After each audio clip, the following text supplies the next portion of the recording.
All right, I'm here in Grand Junction at my first stop of the day. It's right next to a Starbucks, which is pretty cool. There are 4 of these ChargePoint chargers. These are far less cool. They are 125 kilowatts, and trying to use them is just trash. I wasn't even going to really record, but it was so difficult to get it to even start charging. So let's go over and see how this works. I've got my ChargePoint app, which is already a pain that you have to do that. Plug and charge doesn't work on this. It's got this little area here for the reader. So I will put my phone here, and how do we get it to work? Like, how do we go? You know, it's not working. There, like this thing comes up with this, whatever the heck that is. Try to hit start charge on the phone, and it says, are you at DC2? The station name is at the top of the charger screen. I go up and I look at it. This one says DC1, not DC2. So I'm like, no, I'm not at DC2. I'm at DC1. Then it says to charge with my phone. And so I'll put it back down here. Try to get it to scan. Total pain in the butt. This is why I only like to use Tesla chargers. I mean, EA uses plug and charge, so that certainly helps. But now it needs my Face ID. Now it says to hold it next to the card reader again. I mean, it's there. Now it finally says done. Now I'm dropping my phone. And now it's just a hot mess. It just doesn't work. Yeah, I still don't know why this is such a pain. I'm hitting accept on the screen. There should be a button here, but there's not a button. So I'm touching accept. Finally, there it goes. Finally, it says authorized. Finally, it says plug in. All that for 125 kilowatts. I mean, what is going on in the charging universe? This is where we've just got to do better, guys. And now, after all of that, I'm ripping at a blistering 68 kilowatts. Are you kidding me? Guys, what's happening here? 0 out of 5. Cannot recommend. I'm going to go grab a hot chocolate at Starbucks, and then we're going to get the heck out of here. Yeah, probably the worst stop so far of all the miles. No, just don't go to ChargePoint unless you have no choice. Let's get inside Starbucks. Put our misery to an end.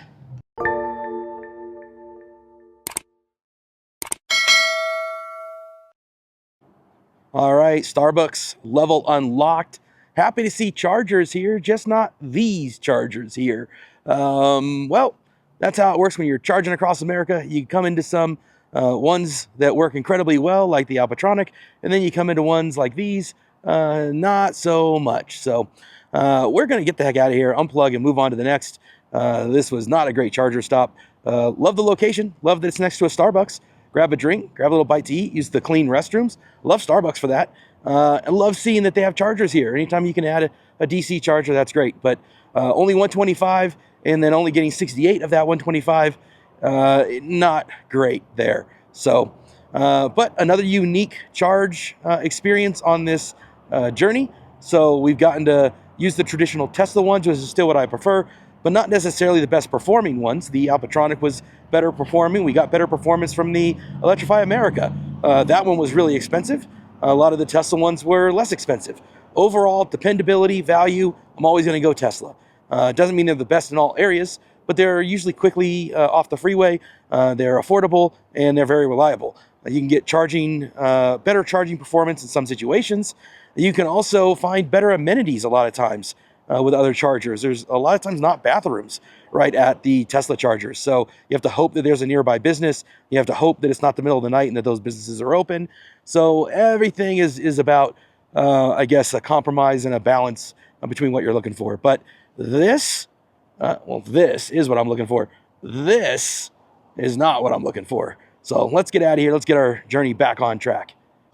All right, so when you're on the road, getting all these bugs and grime and stuff all over the front of your truck and all over the windshield is inevitable.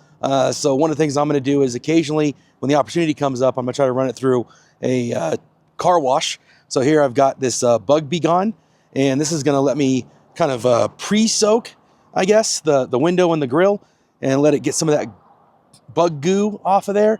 Then when I run it through the car wash, it'll knock all that stuff off of there. So super easy to use. Just before you get into the car wash, give it a few minutes to soak in. Hit up all of your windshield. And then I'm going to do the same thing here with the light bar, the headlights, the bumper, all of this stuff here. So I'm just going to give it a good spray all the way across. Let that soak for a few minutes. And then when we run it through the car wash, we should get a better result than if we didn't do it. And again, I know it's just going to all get back up there eventually, but anytime there's the opportunity, might as well take advantage of it and not let it build up more than it needs to. So we'll let that soak in. I'm going to do the other half of the windshield here, and then we'll take it through the car wash. All right, now we're going to take it into the car wash, let it do its thing. Keep in mind, you always want to use touchless car washes if you can. It's going to keep the swirls from happening on your paint. The debris and stuff that are on the brushes and the other kind of spinning or even the kind of cloth ones that go back and forth, they carry other people's dirt and debris. And so you really don't want to have that carry onto your truck or vehicle. So try to find yourself a touchless car wash like this one here. And we'll go ahead and let you guys see and watch as it does its thing.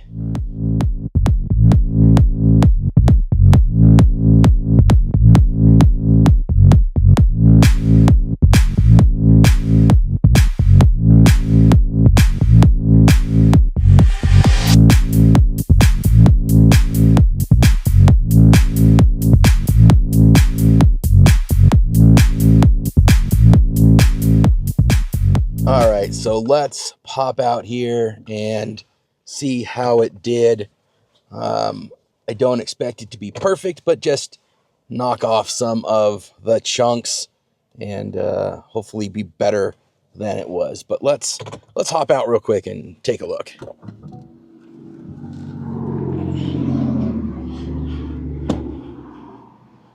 So as we come across here, you can see it got a lot of the stuff off of the rear view mirrors, a lot of it off of the grill and the light bar, but there are still some bug leave-ins and chunks there.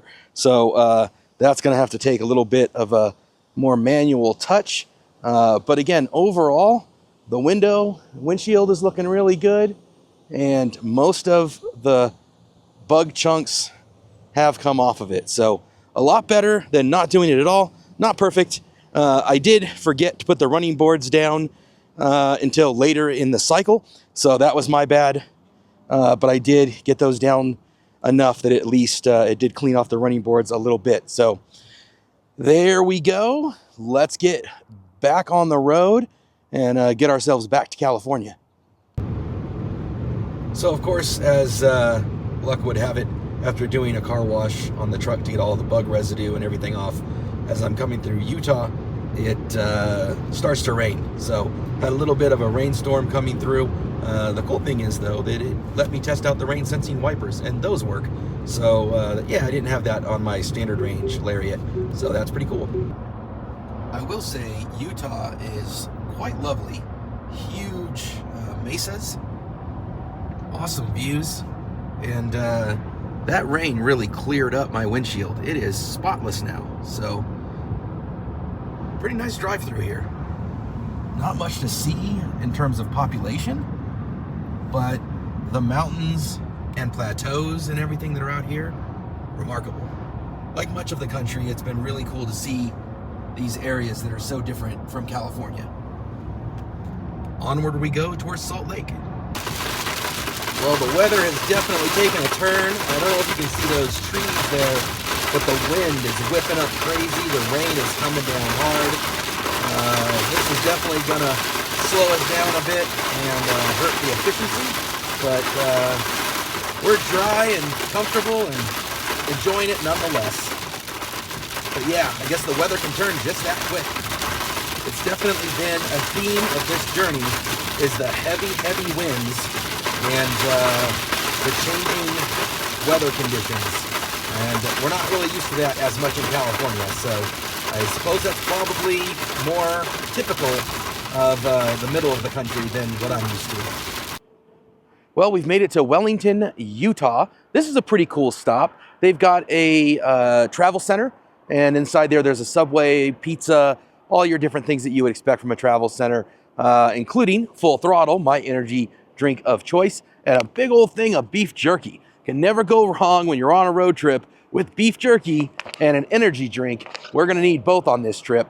As far as the charging here, it got up to about 177 kilowatts before tapering off. That's really all I would see with my standard range, so I'm not seeing that boost that I'd like to see where it gets up to 190 yet.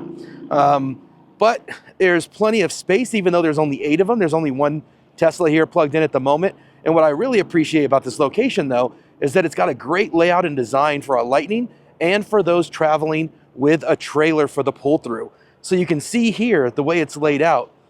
This one right here says priority for trailers. And you can absolutely do a pull-through right here. And then the way this is designed for the Lightning, I left that one open. And I'm using here, you can see I can pull into the far right, and I can use that charger there. And then obviously if that was already in use or full and nobody was towing a trailer, I could go over and use that one. But I really appreciate the layout and design of this supercharger. So we're gonna get tapped up here to 80%, continue on through Utah. So thanks again for sticking with us. Beautiful state, more to come.